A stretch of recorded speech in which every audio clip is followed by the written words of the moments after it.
Hello दोस्तों, मेरा नाम है अमित और मैं स्वागत करता हूं आप सभी का आपके अपने यूट्यूब चैनल अमिताज क्लासेस में। हाजिर हूं आप सभी के सामने लेके मानसिक योग्यता का एक इम्पॉर्टेंट वीडियो लेके। जी हां, ये मानसिक योग्यता रीजनिंग और मैथ को मिला के कहते हैं यूपीपीएससी आरओ के एग्ज़ाम में। जैसा कि हम सभी को पता है कि 20 सितंबर को आरओ का पेपर है और इस एग्ज़ाम में मानसिक योग्यता से करीब 10 से 12 प्रश्न पूछे जा सकते हैं।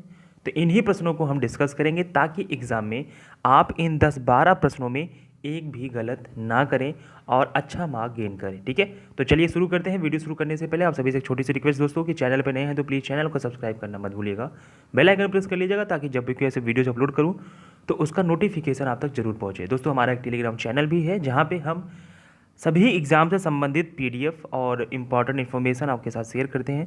तो हमारा टेलीग्राम चैनल जरूर ज्वाइन कर लीजिएगा, उसका लिंक मैं डिस्क्रिप्शन में डाल दूंगा। तो चलिए देखते हैं कि वो कौन कौन से प्रश्न हैं जो 2016 में पूछे गए थे और उनको सॉल्व करने की सबसे सरल विधि। चलिए शुरू करते हैं। तो दोस्तों, जैसा कि हम सभी को पता है कि अगर आप यूपीपीएससी की तैयारी कर रहे हैं तो वहाँ पे एक पेपर होता है सीसैट का भी। ठीक है, तो वहाँ पे जो सीसैट का प्रश्न पेपर होता है वहाँ पे भी मानसिक योग्यता से प्रश्न पूछे जाते हैं और बहुत से कैंडिडेट होते हैं जो ये गलत करते हैं बहुत ज़्यादा। तो मेरा सबसे पहले आप सभी को यही कहना है कि जब भी आप ऐसे प्रश्नों का यूपीपीएससी में सॉल्व कर रहे हैं तो आप पहले एक बार थोड़ा सा ध्यान से पढ़ लीजिए। ठीक है, ध्यान से पढ़ लेंगे तो आपको आधी से ज़्यादा चीज़ें यहीं समझ में आ जाएंगी। चलिए शुरू करते हैं और देखते हैं कि हमें किस तरीके से पढ़ के सवालों को सॉल्व करना चाहिए। सवाल कहता है कि रमेश उत्तर की ओर चला। ठीक है, हम समझ गए हैं कि ये सवाल है डायरेक्शन का। ठीक है, अब डायरेक्शन का सवाल है तो हम तुरंत क्या करेंगे, पहले एक डायरेक्शन बना लेंगे, east west north south. Okay, चलिए ठीक है। अब क्या कह रहा है कि भैया वो एक पॉइंट से चल रहा है कहाँ, उत्तर की ओर। ठीक है, तो ये हमारा पॉइंट है, यहाँ से उत्तर की ओर मतलब ऊपर की तरफ। ठीक है, उत्तर की ओर चल दिया, कितना, 4 किलोमीटर। ओके, अब वह बायां मुड़ता है। जैसा कि आप सभी को पता है दोस्तों कि अगर आप ऊपर की तरफ मुँह कर रहे हैं तो ये आपका राइट होगा, ये आपका लेफ्ट होगा। दोस्तों याद रखिएगा एक चीज़ कि जब भी आप डायरेक्शन के सवालों को सॉल्व करिए साथ साथ चलने की कोशिश किया करिए। आप साथ साथ चलेंगे तो जाहिर सी बात है आप प्रश्नों को बहुत अच्छे तरीके से सॉल्व कर लेंगे। ठीक है, तो यहाँ पे आपका क्या राइट लेफ्ट पता हो गया। अब वो क्या कह रहा है कि यहाँ से वो लेफ्ट की ओर गया है। ठीक है, बाएं मुड़ा, कितना, 6 किलोमीटर। ठीक है, पुनः हुआ दाएं मुड़ता। अब जब इधर आपका मुंह है तो आपका दायां हो जाएगा ये, अब बायां हो जाएगा ये। ठीक है, तो अब क्या कह रहा है वो कह रहा है कि दाएं मुड़ता है। ठीक है, दाएं मुड़ा तो कितना मुड़ा, यहाँ से ये गया ऊपर की तरफ, कितना, 4 किलोमीटर। तो वो पूछ रहा है कि प्रारंभिक बिंदु से उसकी दूरी क्या होगी, यानी कि ये पॉइंट और ये पॉइंट कितने दूर होंगे। ठीक है, तो एक इमेजिनरी लाइन हमने बना लिया कि ये डिस्टेंस होगी, कितनी होगी, चलिए देख लेते हैं। दोस्तों यहाँ से हम इसको मिला सकते हैं, जी हाँ मिला सकते हैं नीचे तक, क्योंकि हमें पाइथागोरस प्रमेय लगाना है यहाँ पे। कैसे, देखिए ये 4 किलोमीटर है और ये लाइन 4 किलोमीटर है तो ये भी 4 हो जाएगा। ठीक, और 4 4 8, यानी कि ये जो पूरी लाइन है यहाँ से यहाँ तक की ये हो जाएगी टोटल 8 किलोमीटर। ठीक है, और ये जो पॉइंट है ये आप देख रहे हैं ये, तो जाहिर सी बात है ये भी 6 किलोमीटर की हो जाएगी। ठीक है, तो हम सभी को पता है दोस्तों कि कर्ण का स्क्वायर बराबर लंब का स्क्वायर प्लस आधार का स्क्वायर। ठीक है, तो लंब कितना है हमारा, 8 का स्क्वायर प्लस 6 का स्क्वायर। ठीक है, यहाँ पे 8 × 64 प्लस 36 बराबर 100। तो स्क्वायर है तो जाहिर सी बात है कि ये जो 100 किसका स्क्वायर है, ये स्क्वायर है 10 का। तो आपका आंसर जो हो जाएगा वो हो जाएगा 10 किलोमीटर। ठीक है दोस्तों, ये थोड़ा सा समझने की बस कोशिश करिएगा। मैं जो समझाना चाहता हूँ, पेन पेपर है नहीं उस तरीके से अभी, बहुत सारी सुविधाएं, लेकिन फिर भी मुझे लगा कि आप लोग सीसेट की मांग कर रहे थे और जो मानसिक योग्यता है वो यहाँ पे बहुत इंपॉर्टेंट रोल प्ले करेगा, तो मुझे लगा कि चलो थोड़ी सी राइटिंग इधर उधर होगी तो मैं समझा दूंगा। राइटिंग इतनी बुरी नहीं है दोस्तों, लेकिन यहाँ पे आप समझ सकते हैं कि मुझे थोड़ा सा जुगाड़ से पढ़ाना पड़ रहा है। ठीक, चलिए दूसरा प्रश्न हमारा क्या कहता है। तो दोस्तों हमारा जो दूसरा प्रश्न है वो कोडिंग डिकोडिंग का है। आप सभी को पता है कि यहाँ से प्रश्न पूछे जाते हैं कोडिंग डिकोडिंग से और ये सवाल उलझाते बहुत है। ठीक, चलिए देखते हैं कैसे सॉल्व होगा। यहाँ पे है AB ZY और यहाँ पे है CDWX, ये एक दूसरे से संबंधित है। तो EFVU किससे संबंधित होगा। ठीक है, यहाँ पे ये प्रश्न कह रहा है। सबसे पहले हम देखेंगे कि AB है, CD है, जाहिर सी बात है यहाँ पे EF है तो GH होगा। क्यों, सीरियल वे में चल रहा है ना। तो आपका देखिए ऑप्शन ये गलत, ये गलत। अब या तो A सही या तो फिर C सही। ठीक है, अब हमने लिखा कि ZY था लेकिन वो क्या हो गया था, WX। अगर हम ABCD पढ़ते हैं तो वाई जेड ऐसे जाएगा और डब्ल्यू एक्स ऐसे जाएगा, ठीक है। तो जाहिर सी बात है कि लेकिन चारों क्या है, सीरियल में है, डब्ल्यू एक्स वाई जेड। अगर यहाँ से पढ़ा डब्ल्यू एक्स वाई जेड तो हम यहाँ पे लिखेंगे वी यू, ठीक है। तो वी यू जो है वो कैसे है, यू वी, ऐसे अगर हम पढ़ेंगे तो ए बी सी डी ऐसे ही पढ़ेंगे यू वी, ठीक है। तो अब देखिए यू के बाद क्या आता है, एस और टी, तो हम वो लिख लेंगे एस या टी। अब इनमें से कौन सा होगा वो देखने वाली बात होगी। तो यहाँ पे एस टी होगा, ठीक है। कैसे, हम इधर से पढ़ते हैं, देखिए इधर तरफ गया था सिंपल, यहाँ पे भी इधर तरफ सिंपल, ठीक है। तो जी एच एस टी, ठीक है। आपका ऑप्शन नंबर ए यहाँ पे आंसर हो जाएगा, ठीक। चलिए आगे देखते हैं। यहाँ पे कह रहा है कि सिस्टर को लिखा जा रहा है 2 1 2 3 4 5 और ARC को लिखा जा रहा है 6 5 8, तो अरेस्ट को क्या लिखा जाएगा। अब इसके लिए आप बहुत से कैंडिडेट क्या करेंगे कि सिस्टर को ये लिखा जा रहा है तो वो लिखेंगे पूरा, ठीक है। ARC को लिखा जा रहा है तो वो नहीं, आपको ये सब चीज़ें करने की जरूरत नहीं है। आप सीधा देखो कि यहाँ पे कोई गणित विज्ञान नहीं लगाया उसने, ठीक है। उसने सिंपल सा एकदम सवाल दिया था कि अरेस्ट। आप देखेंगे कि यहाँ पे जितने भी वर्ड हैं यहाँ पे भी हैं, इन दोनों को मिला के हैं, ठीक है। तो हम सिंपल सा कहाँ जाएंगे, हम देखेंगे कि AR और AR यहाँ पे भी है तो 6 5, R फिर है तो R को फिर से 5 लिखा गया है। अब E ये है और यहाँ पे ये है तो 4 हो गया। S को क्या लिखा गया है, आप यहाँ पे देखिए S, यहाँ पे देखिए 2 तो 2। T को क्या लिखा गया है, तो T जो है चौथा लेटर है, यहाँ पे चौथा क्या है 3 है, तो आपका आंसर हो गया ये, सिंपल सा, ठीक है। परेशान होने की इसमें कोई जरूरत नहीं है, आप ऐसे सवालों पे प्रैक्टिस आराम से कर लीजिएगा, ठीक है। अब देखिए यहाँ पे एक सवाल, काफ़ी पेचीदा सवाल, अगर आपको आ गया तो आ गया, नहीं तो ऐसे सवाल क्या होते हैं, छूट जाते हैं, ठीक है। तो कई मैं बार बार आपको चीज़ें पढ़ाऊंगा, अगर आप लोगों का प्यार बना रहा तो भविष्य में चीज़ें सब सेटल करके आप लोगों को बहुत अच्छे तरीके से समझाऊंगा हर चीज़, ठीक है। और बाकी हम आपको बता दें CSAT जैसे पेपर्स कुछ नहीं होते हैं, ये सब एकदम ऐसे फर्जी की चीज़ें, ठीक है। अभी हम आपको बता रहे हैं, अगर आप थोड़ा सा ध्यान देके पढ़ लेंगे और चीज़ें समझ में आ जाएंगी तो आप अभी जब RO का पेपर होगा, ठीक है, तो इसमें आप जो 10 या 12 नंबर के आएंगे आप सभी करके आएंगे, ठीक है। चलिए देखते हैं यहाँ पे ये प्रश्न क्या कहता है। 3 × 4 को लिखा गया 16 0 9, 5 6 को लिखा गया 36 25, 1 2 को लिखा गया 0 4 0 1, तो 4 और 7 को क्या लिखा जाएगा। दोस्तों देखते ही समझ में आ रहा है हमें, ठीक है। अगर आप थोड़ी सी प्रैक्टिस करेंगे तो आपको चीज़ें समझ में आने लगेंगी। देखिए यहाँ पे देखिए, आप इस पॉइंट को देखिएगा, 1 2 को क्या लिखा गया 4 1, 0 लगाया आगे, ठीक है। यानी कि कहीं ना कहीं बात हो रही है कि 2 को 4 लिखा गया है, 1 को 1, तो 2 को 4 मतलब स्क्वायर, ठीक है। देखिए 3 का स्क्वायर क्या होता है 0 9, 4 का 16, 6 का 36, 5 का 25, ठीक है। इसी तरीके से 1 का क्या लिखा गया है 0 1 और 2 को 0 4। तो सिंपल सी बात है कि जो पहला लेटर है उसका जो स्क्वायर होगा वो लास्ट में लिखा जाएगा और जो लास्ट में है उसका पहले लिखा जाएगा, ठीक है। तो 7 का स्क्वायर क्या होता है दोस्तों, हम सभी को पता है 4, और 4 का स्क्वायर क्या होता है 16, तो आपका आंसर हो जाएगा 49 16, ठीक है। आप किसी भी एग्जाम की तैयारी कर रहे हैं दोस्तों, किसी भी एग्जाम की तैयारी कर रहे हैं, ठीक है, आपको 20 तक स्क्वायर लर्न होने चाहिए, ठीक है। 20 तक का स्क्वायर लर्न होना चाहिए, टेबल लर्न होनी चाहिए, क्यूब 10 तक का याद होना चाहिए आपको, ठीक है। सिंपल सिंपल फॉर्मूले याद होने चाहिए, जैसे कि a+b का होल स्क्वायर है -b का।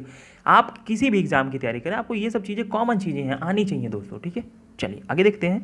5वां सवाल हमारा क्या कहता है, एक सामान्य पासा 2 बार उछालने पर प्रायिकता की दोनों बार प्राप्त संख्याओं का योग 6 हो। बहुत सिंपल सा प्रश्न है, प्रोबेबिलिटी का है। अगर आप आती है तो बहुत अच्छी बात है, नहीं आती है तो समझने में थोड़ी सी डाउट होगी।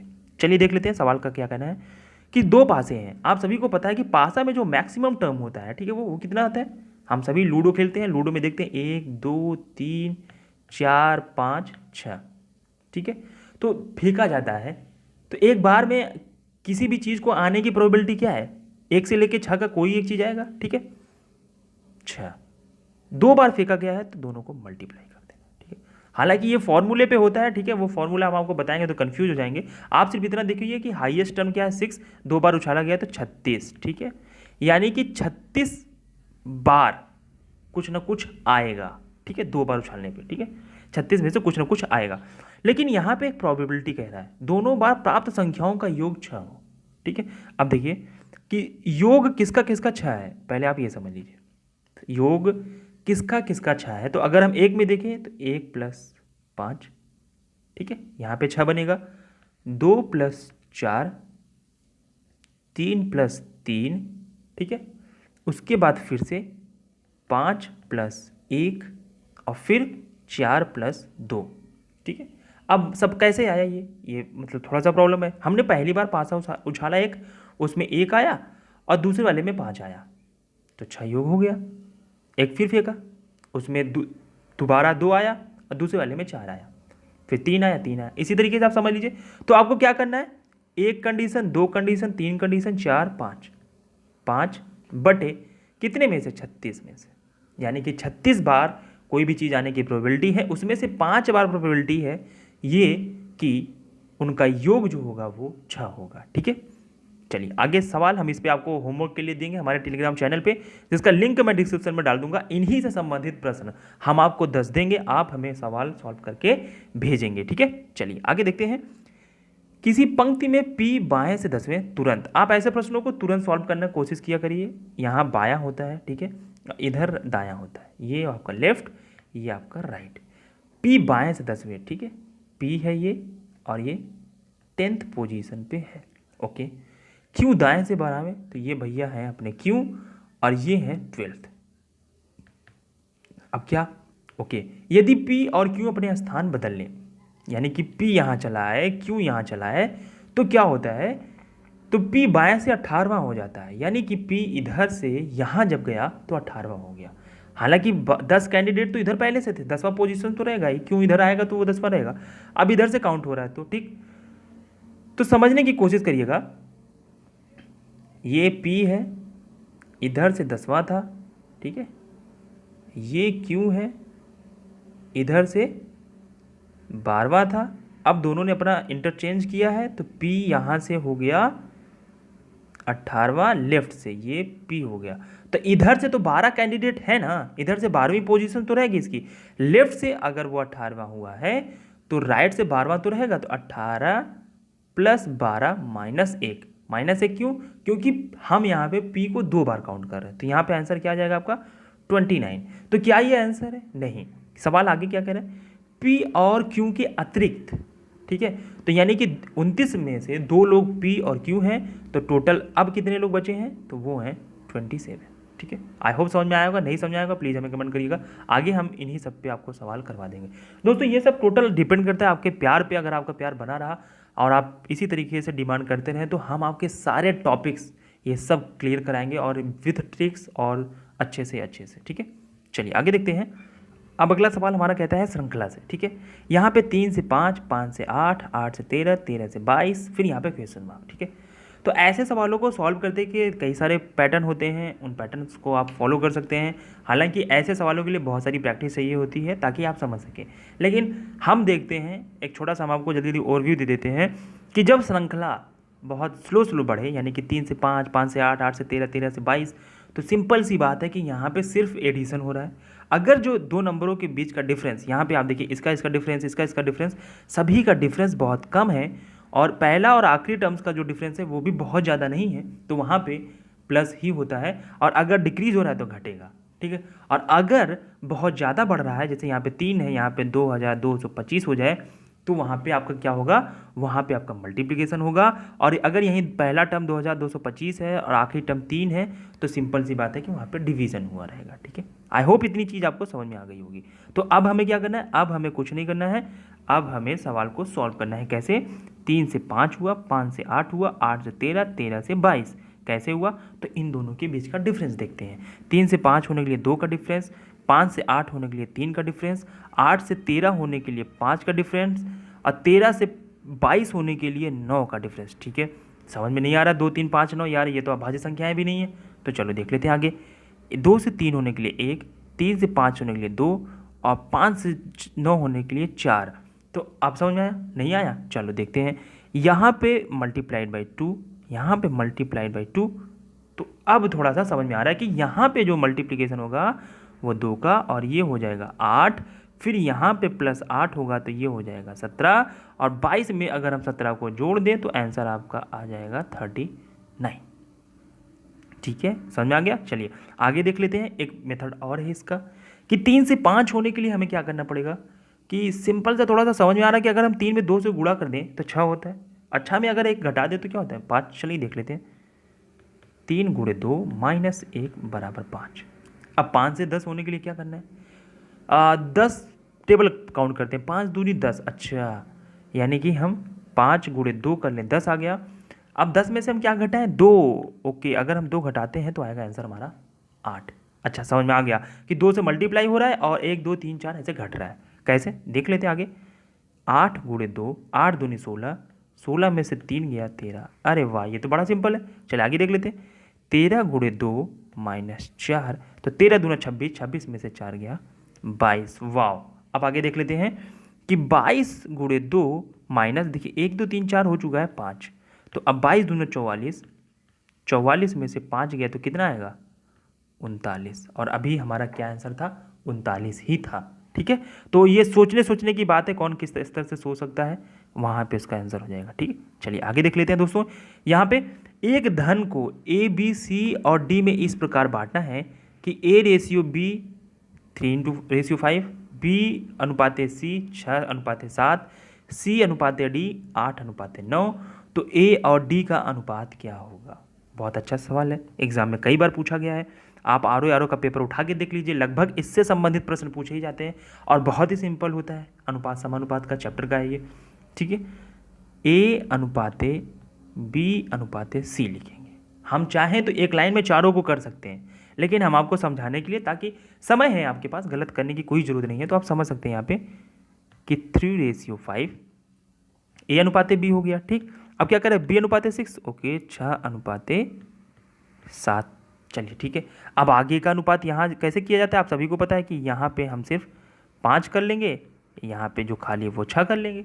तो अब क्या हो गया, ए अनुपाते 6×18, 5×6 और 7×5 ये हो गया हमारा क्या, ए अनुपाते बी अनुपाते सी। अब हमें निकालना है ए अनुपाते बी अनुपाते सी अनुपाते डी। तो हमने ए अनुपाते बी अनुपाते सी निकाल लिया है, 18 30 35। ठीक है, अब हमें और क्या करना है, सी अनुपाते डी निकालना है। तो सी हमारा क्या है यहाँ पे, एक सेकेंड, हाँ सी हमारा है 8:9, तो 8:9, तो यहाँ पे क्या हो जाएगा 35, और यहाँ पे 8 और 8। तो हमें ए और डी का निकालना है सिर्फ, तो हम बाकी दुनियादारी नहीं देखेंगे, सिर्फ 18 का 8, 18 18 में 8 144, और यहाँ पे 35 × 9, तो समझ में नहीं आ रहा है, तो 35 गुणे 9 हम लिख लेंगे।